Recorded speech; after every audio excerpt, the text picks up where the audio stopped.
Video को start करते हैं। सबसे पहले आता है बेसिक इलेक्ट्रिकल का जो फंडामेंटल क्वेश्चन है। पहला क्वेश्चन आता है आपका ओम का नियम। ओम्स लॉ क्या कहलाता है? किसी परिपथ में प्रवाहित धारा वोल्टेज के सीधे अनुपात में और प्रतिरोध के व्युत्क्रमानुपाती होता है। जैसे V equal to I R, V equal to I into R, जहाँ V क्या करता है? वोल्टेज को डिनोट करता है, I करंट को, R रजिस्टेंस यानी प्रतिरोध को। वोल्टेज का जो यूनिट होती है वोल्ट होती है, करंट का यूनिट होता है एम्पियर, और रजिस्टेंस का यूनिट होता है यानी प्रतिरोध का यूनिट होता है ओम।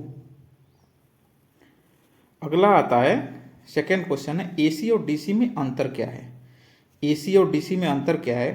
तो सबसे पहले हम लोग आते हैं एसी में। एसी मतलब होता है अल्टरनेटिंग करंट, और डीसी का मतलब होता है फुल फॉर्म है डायरेक्ट करंट। एसी में क्या होता है कि करंट की जो दिशा होती है समय समय पर बदलती रहती है, यानी वेव फॉर्म में आता है, साइनोसॉइडल होता है। करंट की दिशा जो है समय समय पर बदलती रहती है। इसका वोल्टेज साइन वेव में होता है, जो वोल्टेज होता है वो साइन वेव में चलता है। और इसका उपयोग जो होता है घरों और उद्योगों में होता है। जैसे हमारे घरों में जो सप्लाई होती है वो एसी भी वोल्टेज होती है। डीसी में आते हैं, जैसे डायरेक्ट करंट होता है, इसका दिशा हमेशा एक ही रहती है। एक डीसी जो होती है एकदम स्ट्रेट फॉरवर्ड चलती है। डीसी किस में चलती है? स्ट्रेट, यानी करंट की दिशा जो हमेशा एक ही रहता है, इसमें कोई फ्लक्चुएशन नहीं होता है। इसमें क्या होता है? इसकी वोल्टेज जो होती है एकदम कांस्टेंट स्थिर होती है। इसका उपयोगी बैटरी इलेक्ट्रॉनिक्स डिवाइस में होता है। जैसे आप देखे होंगे घरों में नॉर्मल 12 वोल्ट 6 वोल्ट की बैटरी होती है, वो डीसी होती है। नेक्स्ट क्वेश्चन आता है मोटर और जनरेटर।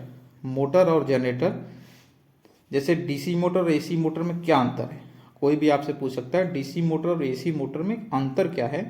तो सबसे पहले आता है डीसी मोटर।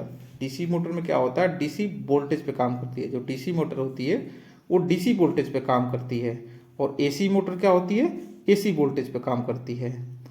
फिर डीसी मोटर में जो स्पीड कंट्रोल होता है वो एक बिल्कुल आसान होता है।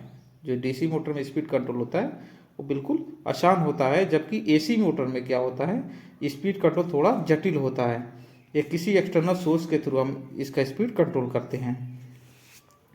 डीसी मोटर में क्या होता है? बैटरी इलेक्ट्रॉनिक वाहन आदि में उपयोग होता है। डीसी मोटर का उपयोग क्या होता है? नॉर्मल हम लोग घरों में भी यूज करते हैं लाइट जलाने के लिए, जैसे बैटरी, इलेक्ट्रिक वाहन। और एसी क्या होता है? इसमें इंडस्ट्रियल मशीन में यूज होते हैं। जैसे इंडस्ट्री बहुत बड़े बड़े मशीनें लगी होती है, उसमें हमेशा एसी मोटर का यूज करते हैं। हमारे यहाँ जैसे मोटरें लगी होती है, सिंगल फेज 3 फेज की मोटरें होती है, वो भी एसी पे ही काम करती है। अगला क्वेश्चन आता है आपका कि इंडक्शन मोटर कैसे काम करता है। जो हमारे घर में इंडक्शन मोटर, जो सिंगल फेज और 3 फेज जो इंडक्शन मोटर होता है वो काम कैसे करता है। तो इसका सीधा सा फंडा है, इंडक्शन मोटर में जो स्टेटर पर लगाए एसी वोल्टेज से एक घूर्णन चुंबकीय क्षेत्र यानी मैग्नेटिक फील्ड बनता है, जो रोटर में इंडक्शन करंट उत्पन्न करता है, जिससे मोटर घूमने लगती है। जैसे इंडक्शन मोटर हम सप्लाई जब देते हैं तो उसमें क्या होगा? रोटेटिंग जो है मैग्नेटिक फील्ड जनरेट होता है, जो रोटर को करंट उत्पन्न कराता है, और जिससे रोटर क्या होगा? मूवमेंट करना स्टार्ट हो जाती है और मोटर हमारा घूमना चालू कर देता है। नेक्स्ट आता है पावर फैक्टर क्या होता है। पावर फैक्टर क्या होता है? तो पावर फैक्टर और इसे कैसे सुधारते हैं। पावर फैक्टर क्या होता है और इसे कैसे सुधारते हैं?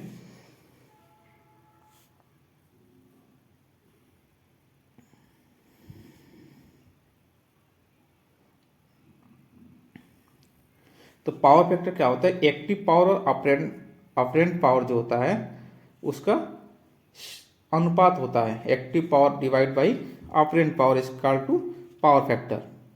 इसे सुधारने के लिए कैपेसिटर बैंक, सिंक्रोनस मोटर और स्टैटिक बार कंपेंसेटर एसबीसी का उपयोग किया जाता है। Static bar compensator, capacitor bank, synchronous motor का उपयोग किया जाता है पावर फैक्टर को इम्प्रूव करने के लिए। जनरली हम लोग पावर फैक्टर को इम्प्रूव करने के लिए कैपेसिटर बैंक का उपयोग कर रहे हैं। नेक्स्ट क्वेश्चन आता है आपका कि ट्रांसमिशन और डिस्ट्रीब्यूशन लाइन में क्या अंतर है। ट्रांसमिशन और डिस्ट्रीब्यूशन लाइन में क्या अंतर है?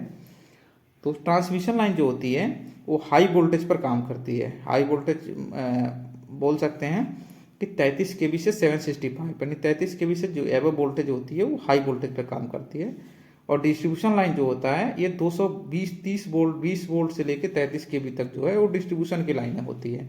जैसे नॉर्मल हम अपने घरों में आप देखे होंगे जो सप्लाई आती है वो हमारी होती है डिस्ट्रीब्यूशन की लाइनें होती हैं। और ट्रांसमिशन की लाइनें क्या होती है, जो इंडस्ट्री के लिए बन रहा है, कोई उद्योग के लिए जो हम लाइनें बिछाते हैं, जैसे 132 केवी 220 केवी अप टू जितना भी 800 केवी तक जो है ये हमारी ट्रांसमिशन लाइन होती है।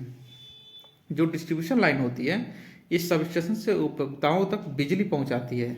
जो डिस्ट्रीब्यूशन लाइनें होती है एक छोटे छोटे सब स्टेशन जो 11 केवी के 33 केवी के बने होते हैं वहाँ से हमारे घरों तक जो आती है वो डिस्ट्रीब्यूशन लाइन होती है।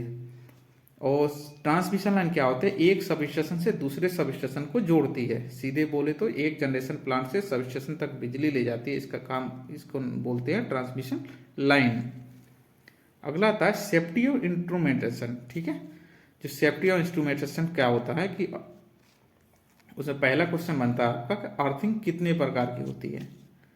अर्थिंग कितने प्रकार की होती है, तो नॉर्मल अर्थिंग जो हमारी 4 प्रकार की होती है। एक प्लेट टाइप होती है, rod type, pipe type, chemical type.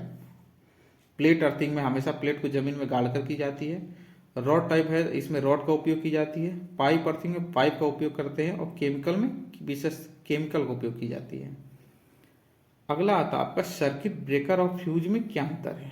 Circuit breaker और फ्यूज में क्या अंतर है, तो सर्किट ब्रेकर सीधे से आप समझिए कि सर्किट ब्रेकर भी होता है वो सर्किट को ब्रेक करता है, और फ्यूज भी होता है ये भी सर्किट को ब्रेक करता है।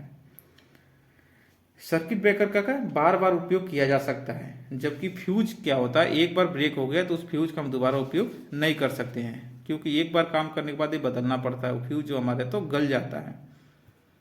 सर्किट ब्रेकर का जो रिस्पॉन्स होता है वो टाइम इस बिल्कुल फास्ट होता है, और फ्यूज का है थोड़ा धीमा होता है।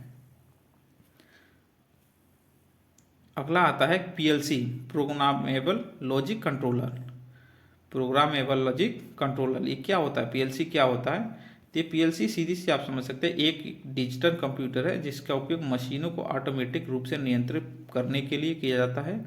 यह इंडस्ट्री में ऑटोमेशन के लिए सबसे ज़्यादा उपयोग किया जाता है। पीएलसी जो प्रोग्रामेबल लॉजिक कंट्रोलर है एक बिल्कुल प्रोग्राम बेस्ड पे डिवाइस होती है जो हमारे किसी भी मशीन को बंद करना है, कितने सेकंड पे बंद करना है, कितने सेकंड में रन करना है, इसके लिए हम हमेशा प्रोग्राम लिखते हैं जो पीएलसी के थ्रू ही होती है। जैसे बहुत सारे मैन्युफैक्चरिंग यूनिट में जो है पीएलसी का उपयोग हम लोग कर रहे हैं। अगला आता है यदि किसी ट्रांसफार्मर से आवाज़ आ रही है तो इसके संभावित कारण क्या हो सकते हैं।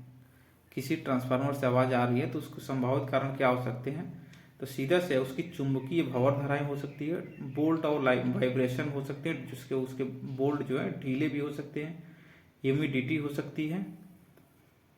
अगला आता है यदि मोटर ओवरहीट हो रही है तो क्या संभावित कारण हो सकते हैं। यदि मोटर ओवरहीट हो रही हो तो संभावित कारण क्या हो सकते हैं, तो इसका सीधा सा फंडा है कि अगर मोटर अधिक हीट होगा मतलब उसका क्या होगा, ओवरलोड हो सकता है, वेंटिलेशन उसका खराब हो सकता है, बियरिंग का जो है वो खराब होगा, वोल्टेज फ्लक्चुएशन अप डाउन होते रहेंगे, इससे क्या होती है हमारी मोटर ओवरहीट हो जाती है। नेक्स्ट आता है शॉर्ट सर्किट और ओपन सर्किट में क्या अंतर है। शॉर्ट सर्किट और ओपन सर्किट में क्या अंतर है, तो शॉर्ट सर्किट क्या होती है, लो रेजिस्टेंस और हाई करंट होता है। जब कहीं भी शॉर्ट सर्किट होगा वहां पे हमारी रेजिस्टेंस सबसे कम हो जाएगी, और जब रेजिस्टेंस हमारी कम होती है तो करंट हमारे वैल्यू क्या है, बढ़ जाती है। ओपन सर्किट में क्या होता है कि हाई रेजिस्टेंस और जीरो करंट होता है। ओपन सर्किट क्या होता है, कहीं भी सर्किट जब ओपन हो जाएगा उस समय रेजिस्टेंस बहुत ज़्यादा हो जाएगा और करंट हो जाएगा हमारा कम। इसमें शॉर्ट सर्किट में परिपथ में असामान्य रूप से ज़्यादा करंट बहता है, उसमें कोई करंट नहीं बहता है। वीडियो अच्छा लगे तो लाइक कीजिए, कमेंट कीजिए। वीडियो में बने रहने के लिए धन्यवाद। Thank you.